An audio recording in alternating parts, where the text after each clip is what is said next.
Yung baka namin na Slimer mga kaprobinsya, oh. Pinalabas namin pero mukhang bago yung isip natin. Kaya kailangan na ibalik natin siya doon sa kulungan. Napapansin po namin na mahina siyang kumain dito sa labas.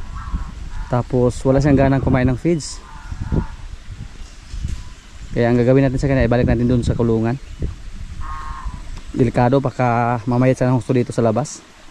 Okay lang sana pag malakas siyang kumain ng feeds mga kaprobinsya. Yung kumpay nga na ibinigay namin sa kanya ngayon, hindi niya inubos. So napupasya natin na kung basta man siya or hindi, basta buhay lang siya, okay lang. Pa.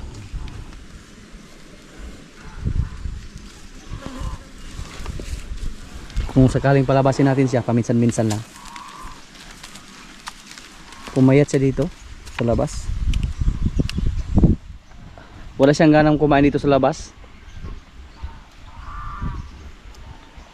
At kung sakaling may maglandi sa ating mga baka dyan, pwede naman natin ipa-iay.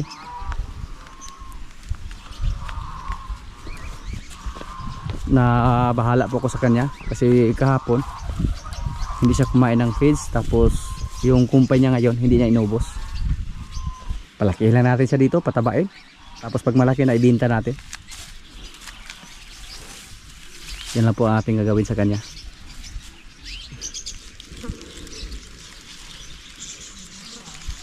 Yung baka natin na Slimer, wala nang dumating siya dito, nilagay natin agad siya sa kulungan. Tapos hindi siya sanay dito sa labas, bago po siya. At saka wala siyang ganang kumain ng feeds.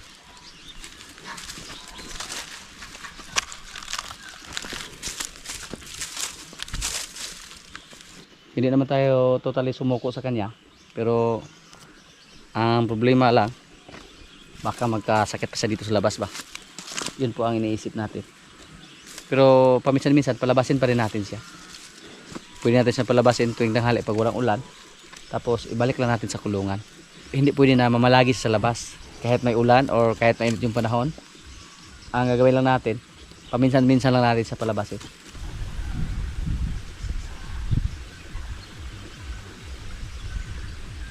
Ipaayos muna natin ni Jojo yung kulungan niya. Natanggal yung harang sa harapan.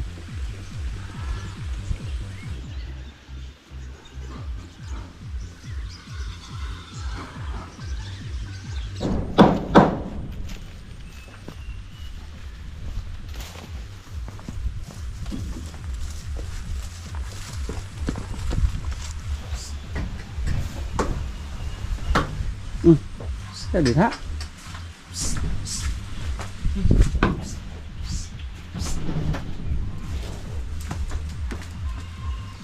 Mura-mura ka gataki, oh. Balik ka dito.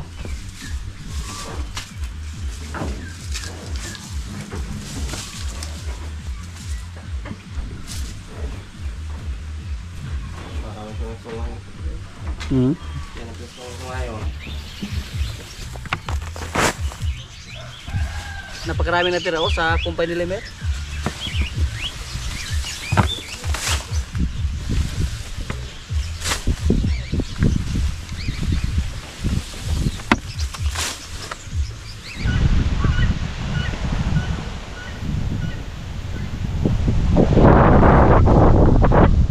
Tingnan niyo po mga kaprobinsya, oh.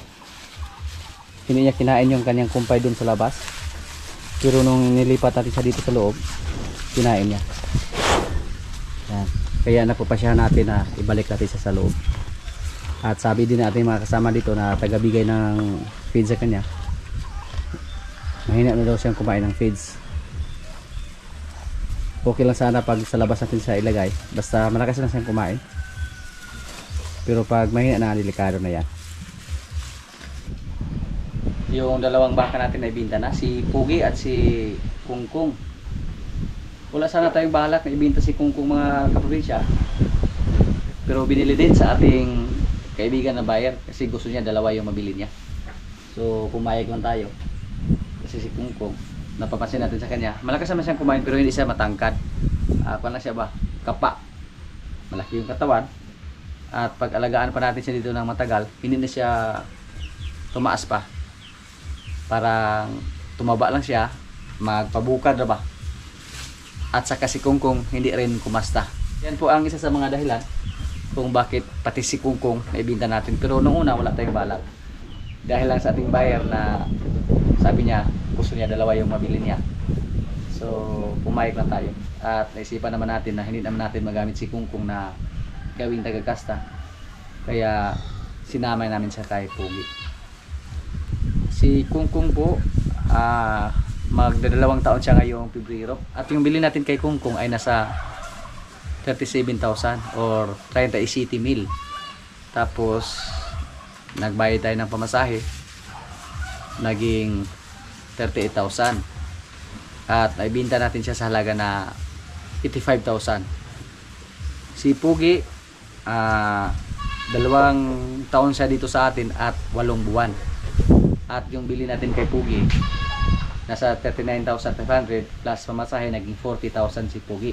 Naging 40,000 yung kapital natin sa kanya. Tapos naibinta natin si Pugi sa halaga na 120,000. So silang dalawa ni Kungkung at ni Pugi, 205,000 yung inabot. At saka wag lang po kayo mag-alala mga kaprobinsya, kahit wala na tayong baka dito, bibili lang tayo ng baka para magkalaman yung kulungan natin. Kasi sa ngayon, isang baka pa yung nanganak natin, si Basya. Tapos matagal pa yan natin bago maipasok dito. Kailangan pa natin siyang alagaan ng mga ilang buwan bago iwalay at bago ipasok dito. So habang wala pang laman yung kulungan natin dito, bibili tayo. So yung bilhin natin yung magandang klase na medyo malaki na, nasa mga 50 to 60,000. Yun po ang bilhin natin. Okay na yan kasi hindi na yan bagong walay. Hindi tayo bibili ng bagong walay kasi pag bibili tayo ng bagong walay, parang nagsimula tayo sa zero. Mahirap po pag bibili tayo ng bagong walay tapos hindi natin alam kung ano yung kinakain niya, tapos hindi natin alam kung malakasan siyang kumain ng fish. Sa totoo lang, ayaw ko sana ibinta si Pugi. Nagdadalawang isip ako para masayangan ako na ibinta siya. Pero pag-isipan ko po na delikado na yung ganun kalaking baka. Baka yan po ang magkasakit ba, napakahirap na gamutin. Tapos pag magkasakit, parang kabahan na tayo ng gusto. So sabi po natin mga kasama dito, parang kuyaw na kayo, delikado na pag yung ganung halaga yung alagaan natin. Katulad nung nangyayari sa ating mga rabbit, basta more than 20 heads yung namatay, sabay-sabay yan. Nung tininan ko yung video pinasa ni Jumbo sa akin, wala ako ibang naisip, yung baka ko po. Kasi pag rabbit lang, okay lang yan kasi maliit lang ang value nila. So hindi masyadong malaking kawalan sa atin. Naisip ko po yung si Pugi. Kasi marami na tayong nabasa na comment na pwede na ibinta si Pugi, malaki na, tapos hindi na kumasta. Kaya nung nabasa ko yung comment ni Jumbo na namatay halos lahat sa aming mga rabbit, napagpasyahan ko agad na ibinta si Pugi. Nag-text agad ako sa aking kaibigan na may baka ko na ibinta. Napakaganda sana mga kaprobinsya pag magbinta tayo ng marami. Medyo bulto yung pira na dumating sa atin. Kaya naisipan ko po na kung makapunta tayo ng stockyard dun sa Bakong, kung maaari bibili tayo ng 3 o 2 para kung sakaling ibinta natin sila, sabay-sabay yung pagbinta natin sa kanila. Yan po. So sa mga nagtanong dyan kung magkano yung inabot sa ating mga baka na dalawa, umabot po silang dalawa ng 205,000 kasi 85 si Kungkung at 120 si Pugi. Nagtanong yung kaibigan natin na magkano yung bita natin kay Pugi. Binigyan, yung asking price na natin kay Pugi ay 150,000. Pero sa tingin ko po hindi naman siya umabot ng mga 1 tonelada. Siguro lagpas 800 siguro, 800 kilos. Tapos alam naman natin na yung mga komprador gusto kumita din. So hindi naman siya lugi nun, sigurado tayo na kikita siya. So sa sunod na mga video natin, punta tayo ng stockyard para bibili ng baka. 2 na lang yung baka natin dito na lalaki, si Limer at si Bitas. Si Bitas napakinabangan natin kasi siya yung taga-kasta dito ngayon. Parang 3 na sa ating mga baka yung nakastahan ni Bitas. Kung sakaling may maglandi pa dito si Marimar, sure tayo na si Bitas naman yung makakasta. Kasi si Limer parang hindi natin maasahan. Pag hindi tayo bibili ng baka mga kaprobinsya at paghintay pa tayo sa ating mga baka dyan na babae, matagal pa yan. So matagal pa magkalaman yung kulungan natin. Sayang yung panahon. Tapos sa sunod na mga linggo, magsimula na po sa pag-harvest ng tubo yung mga kapitbahay namin dito. So marami ng pagkain. So walang problema kahit bibili pa tayo ng 2 or 3 baka. Depende lang kung may gustuhan tayo doon sa Dudul Bako. At sana makapili tayo ng bagong klaseng. Yung pagbili ng baka mga kaprobinsya, masasabi po namin minsan na parang swertihan lang. 3 po yung nabili natin dati doon sa Dudul Bako. Pero hindi po magkapareha yung laki nila. Katulad ni Doldol, medyo payat siya, kaya maaga natin siyang naibenta. Kasi nakita namin sa kanyang katawan na hindi siya tumaba kahit ano po yung ginawa namin.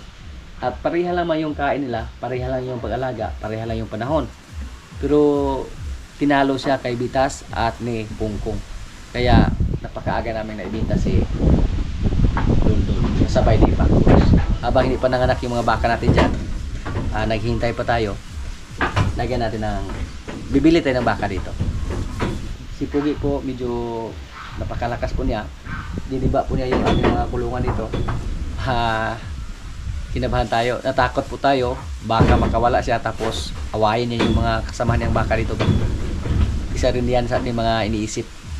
Sabi natin mga kasama dito, mas malaki pa yung inabot sa ating baboy. Kasi yung baboy natin na 11, 218,000 yung inabot, 218,500. Pero ang baboy lang mga kaprobinsya, malaki yung gastos. At pag swertihin tayo sa baboy, malaki yung kita natin. Short term lang. Yan po ang advantage sa baboy mga kaprobinsya. Yung baboy, nasa mga 3 buwan at kalahati or 4, ganun lang po katagal yung pag-alaga ng baboy. Basta karami. Pero yung baka, lalo na pag simula tayo sa bagong walay, matagal tayo makabinta. Pero yung baka lang, pwede lang pakainin ng napier.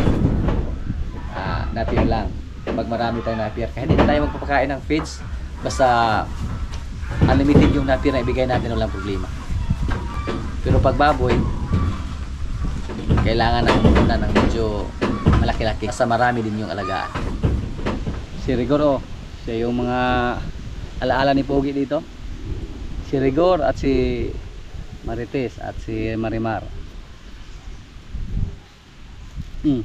Tingnan niyo po yung ugali ni Rigor. Napaka agresibo. Batang bata pa to, wala pa 1 buwan, lumapit siya agad sa atin na pumasok tayo dito. Wala na kay Papa Gor.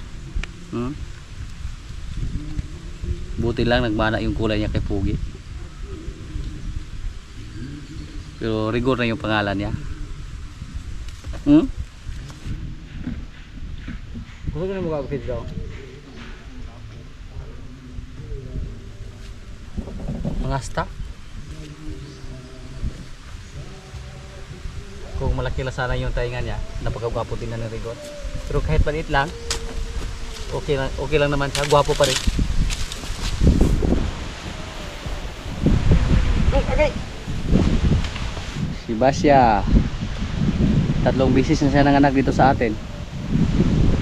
Yung una niyang anak, si Pacpons, tapos si Marimar, at ngayon si Rigor. Yung nanay ni Marites na si Bitang, medyo may edad na. Siguro pang-4 na yan si Marites, kasi inahin na po siya na nabili natin. Yung anak ni Bitang dati, nabili natin si Lulong, pag naalala nyo po. Naibinta lang natin si Lulong dati sa halaga na 75,000.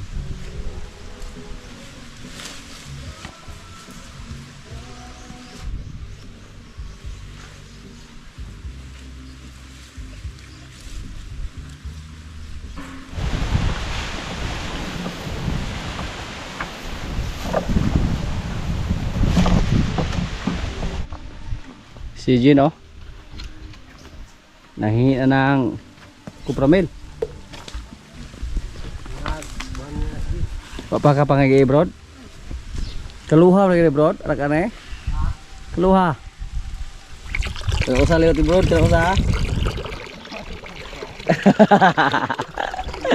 Si Awa dia pak wago dia, bro. Si Awa nih. Ops. Aku mau mancing. Oke. Kagi salom ra. Oke. Ini Rajin. Bapak ada aku baldi, bro. Oh, nak usik, bro. Kamay ra kani yung baldi noy. Kok lebih nang, pian.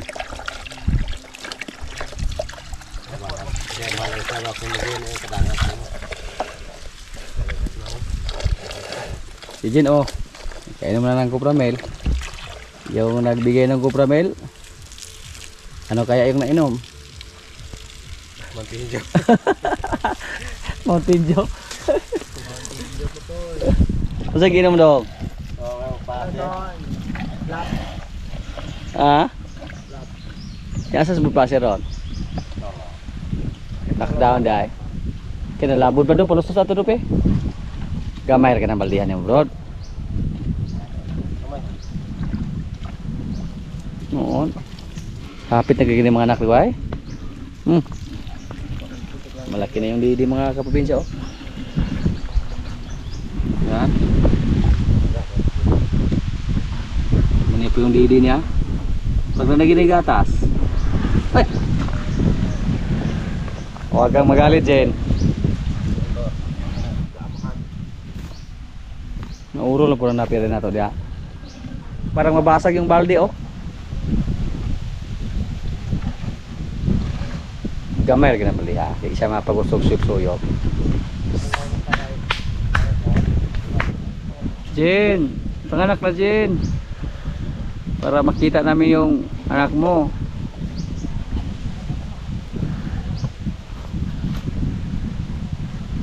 Ayaw po panganak sa tuig Jen na kay layo na kayo ito.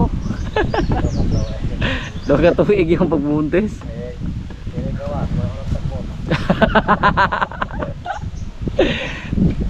Wala kasi na kumain ng damo. Kasi may edad na. Si Jin po dati siya po yung tagahila namin ng karosa, taga-Araro. Pero mula nang nabuntis siya, pinapahinga muna namin.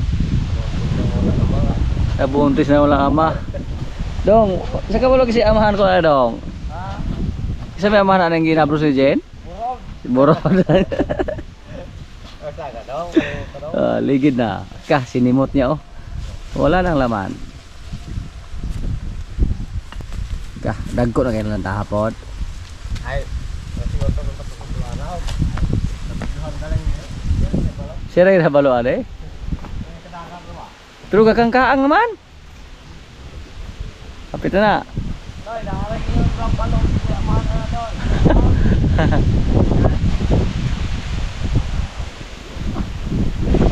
Si Paloma. Asa Paloma dong? Masing manablos pas. Ikaw na ba yung tagad ani dong? Masing manablos sa puya nig. Patakabalo.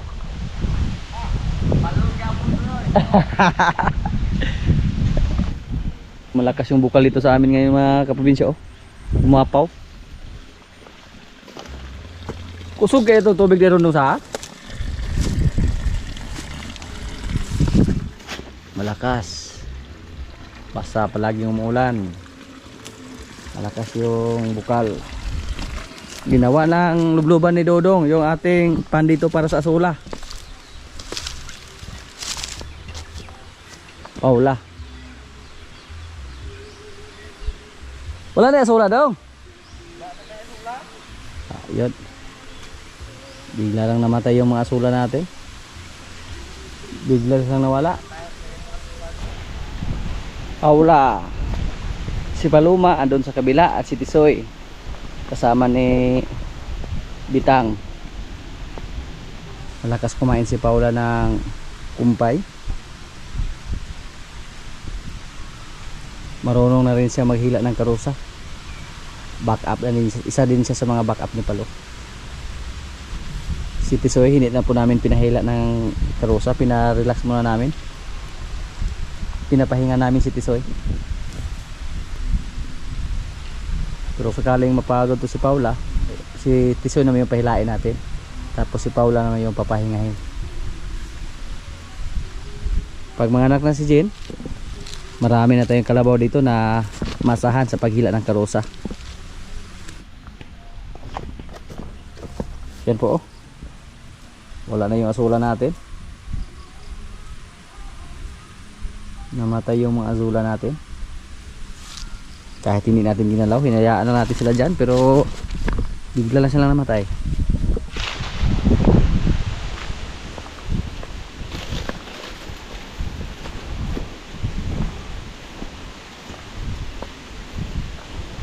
Dito lang muna natin ilagay sa may tubigan. Dito sa kabila.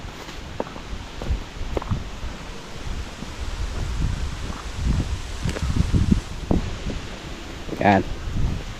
Kahit konti lang yung kinuha natin, pero pag sortihin yan, dumami yan mga kaprobinsya.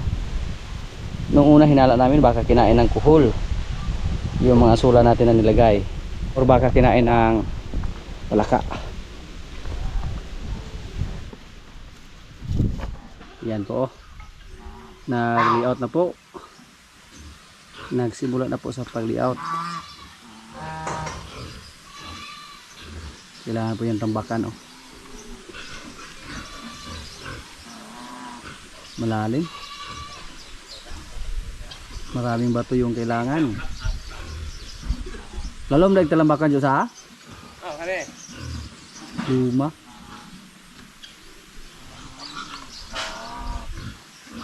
Kung alam magkakabila dito ugma? Paralig Ligon na siguro. Wala nang kung ano eh, bimba na to.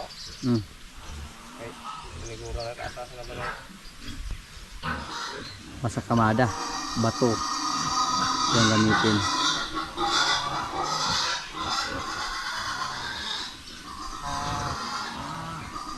Mas katong hollow blocks ha, daghan po to hollow blocks kinahanglan ato. Og ato nang gi hollow blocks. Kung black out. Kaya hay po mga 200. Tao hay. Ada 15.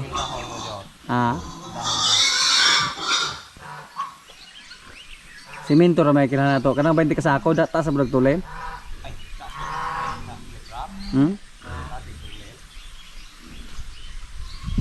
Bato ra kasagaran ti butaan na kay delikado og mayuta kay yuta.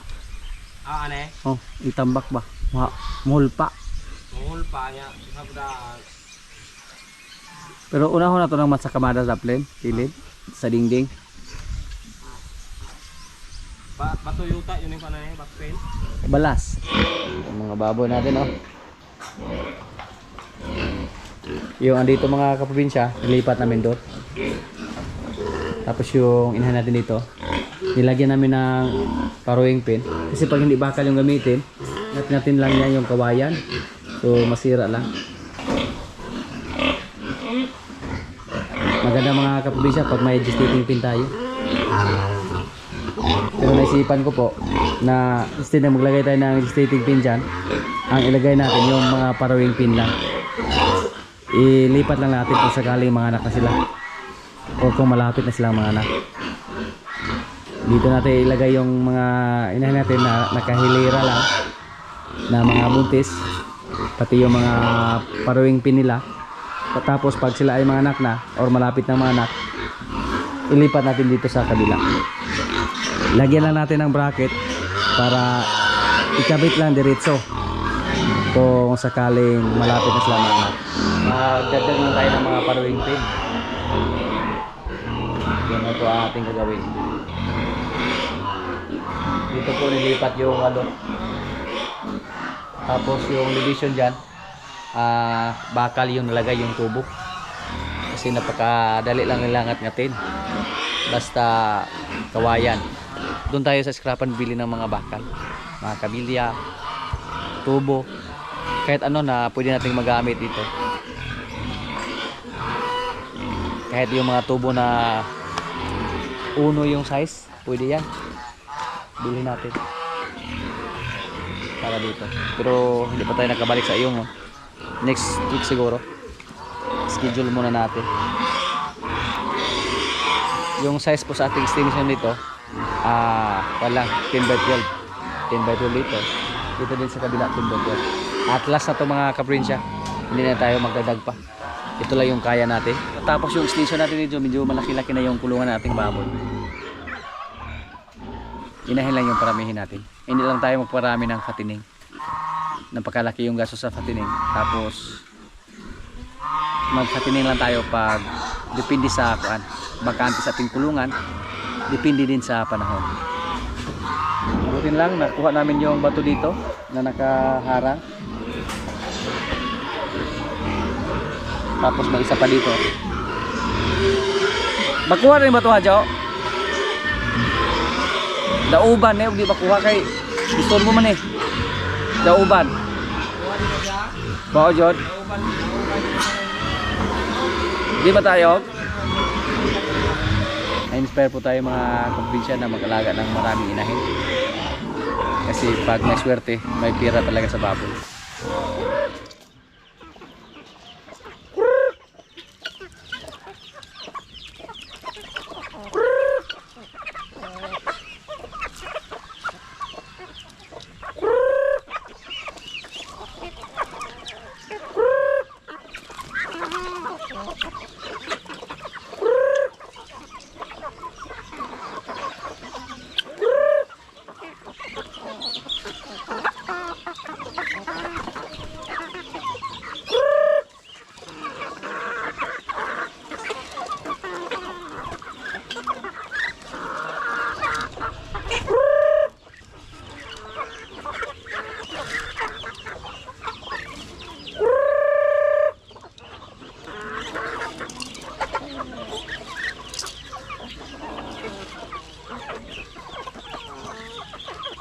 Wala dito yung ating mga bingala.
Mga kaprobinsya, kaya na po. Ito yung ulam namin, oh. Pabo. At saka galay. Apan-apan. May kanin. Yan, may gulay pa na lang ta. Lord, maraming salamat sa pagkain. So, kaya na.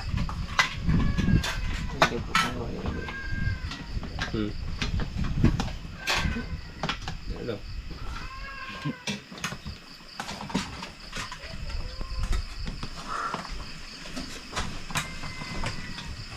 Pako pagigi. Mau mong giniyaw pa ang sikling. Yatin, no? Nangan kayo kaabo ya.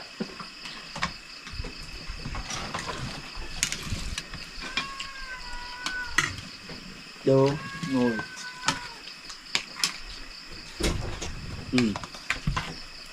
Mamaya ăn vô.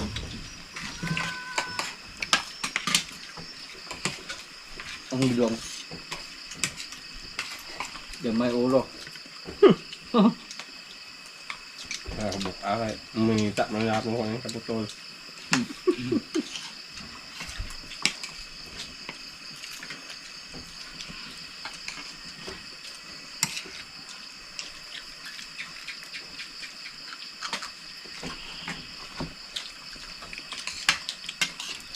May halang ya. Baru pulo mong kini limon yun nilitang. Sandaw ng sini. Sandaw. Wala na sila eh. Wala sila. Huwag may makaputol na sila.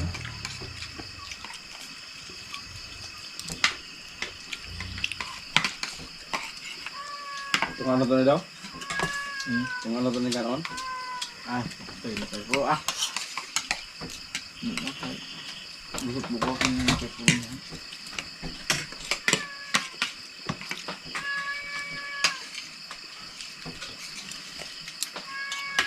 Ada kalbulat.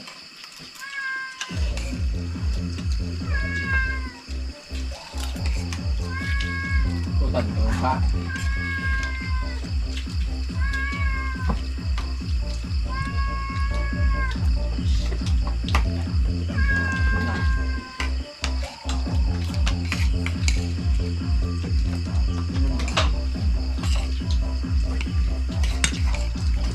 Mukha na si Seryo din pinaros ng ganahan mo kung kag-chatbot nga magkala kitagaan ka.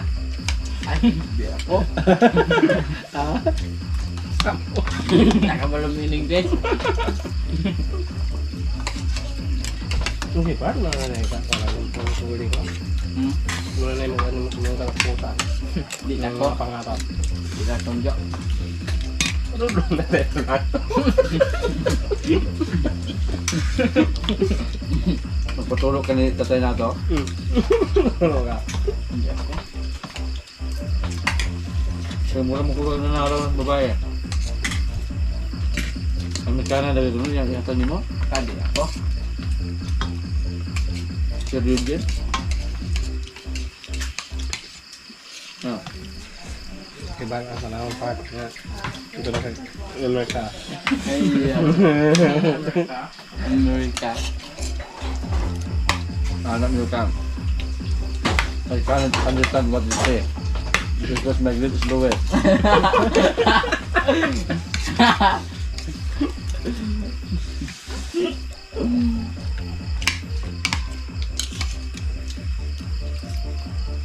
My good, it's Luis. Ikaw naman do. Send me your address.